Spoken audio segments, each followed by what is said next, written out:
If you are tired of walking around or even tripping over all of your storage bins, or you're just tired of playing a dangerous game of tote Jenga every time you need something, you're not alone. Today, we are building a rock solid, heavy duty storage rack that'll hold 12 27-gallon storage totes and will transform chaos into order. Grab your tools. It's time to take back your space. Let's do it.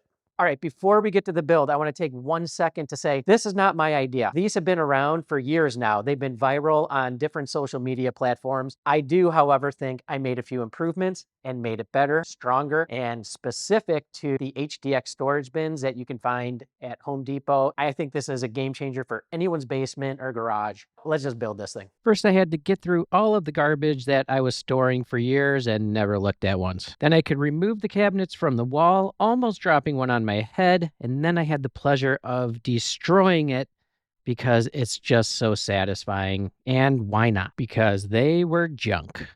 This entire project can be built out of 2x4s. We're using 8-foot-long 2x4s to be exact, and you want to make sure you pick out the good straight 2x4s or else the whole thing is going to be wonky.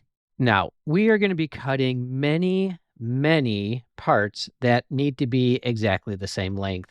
So I suggest setting up some sort of stop block on your miter station. This will save you massive amount of time and give you exactly the same length pieces, no matter how much you daze off. But don't daze off. We don't want you to get hurt. When it's all said and done, you will have 24 of these pieces, which are actually the storage bin supports.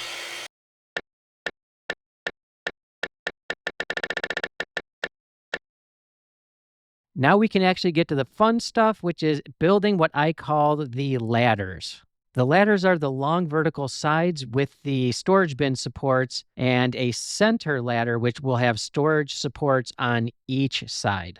I'm using spacers to make sure that the spacing between the supports are exactly identical across all 3 ladders. For each support, I'll be using 2 2.5-inch deck screws, and definitely use a countersink drill bit to drill starter holes so you don't split the wood. Once I get one side of the support fastened, simply move over to the second side, line up the spacer with the bottom of the board, and fasten the second side.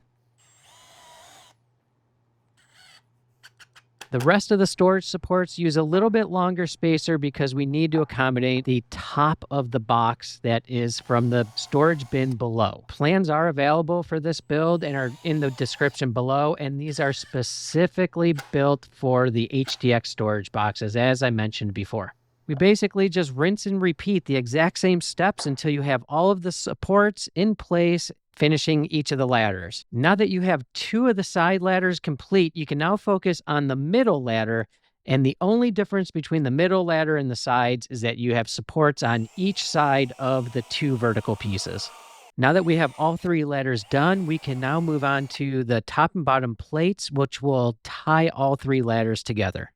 These 2 plates are identical, so we'll need 4 of the long pieces of boards and 4 of the short pieces of board. And even I need to look at my plans. I build all of my 3D modeling plans first and then use my own plans to build the project to make sure everything makes perfect sense.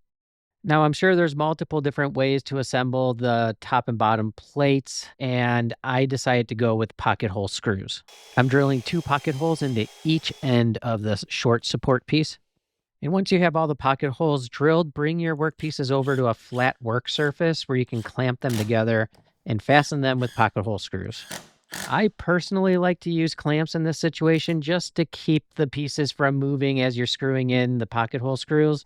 I guess it's not entirely necessary, but it just makes it a little easier. Now the fun part. Let's put this bad boy together. All 3 of these ladders are going to go in between the top and bottom plates. Once the sides are lined up flush, we countersink the holes and then use deck screws to fasten it all together. I'm using 2 screws in each of the legs. Once I get one side fastened to one of the plates, I bring in the second side just to help stabilize the entire assembly. When it comes to installing the middle double-sided ladder, really all we need to make sure is that it is perfectly centered, and so I use a spacer to make sure the center of the stud goes directly in the center of the top and bottom plates. I carry that line forward to the face, pre-drill my holes, and using the spacer, once again, make sure that it's tight against the side, and then I screw in the center section. One tip, whenever you can use a spacer to simplify your installation of anything, go for it because it will always work and always give you perfect results. Follow the exact same process to attach all 3 ladders to the second plate. And here's a close-up of how I use the spacer to perfectly set that center section. And just to clarify, the spacer isn't making a perfectly centered mark, it's actually marking the sides of the center stud. So if your spacer perfectly fits on each of the sides of the middle ladder, then you know that ladder is perfectly centered. Now we have the foundation of the rack completed. We get to stand it up and admire it before we get back to work. It is way bigger than I thought, but I knew it was going to be 8 feet tall. You will need to have a ladder to get the top bin. It's easy if you wanted to customize this and only have 5 bins, and that would make the height of the last bin right here much easier to get. In my case, I like to have the extra 2 bins. One thing I have to say, I'm a little embarrassed to say this, I built this whole thing on my 3D modeling software. I haven't physically tried to fit the bins in yet, so I'm hoping I measured correctly when I designed it. Again, this is specifically for the Home Depot HDX bins, 27-gallon totes. There's a link to those in the description below. I'm going to grab 2 bins and let's see how well I did. All right, the good thing is it fits. So that's one measurement good. It is a 1/4 inch on each side. So that is a perfect fit. And you notice this is swaying a little bit. We're going to take care of that with some back cross braces. We're going to do that in the next step. Now let's make sure a bin above and below it fit. Oh, oh, perfect. For good measure, let's do one more bin. This one's actually full, a little heavy. Let's see how that goes. It's really easy. Move the bins in and out. So it works. I'm happy with it. If you're not planning on screwing it to a wall, if you're going to put it on casters, let's say, to have it be mobile, I am still going to recommend we put the cross braces on all of the different versions, just so it really tightens this up. Second, I would not recommend that you just stand this on the ground without screwing it to a wall. You don't want a kid climbing on it. This looks like a ladder. It looks like it would be really fun to climb. You don't want this falling on a kid. So bolt it to a stud and you'll be fine. I'm adding 2 back braces, one at the top, one at the bottom, to help with that left to right racking that we're seeing. And we're screwing it into each of the 3 legs. And now it is super sturdy. Now I have this 6-inch cement curb that I have to deal with in my garage. I'm placing the back side of the rack to sit directly on top of the curb. Then I'll be able to easily bolt the entire rack to a stud.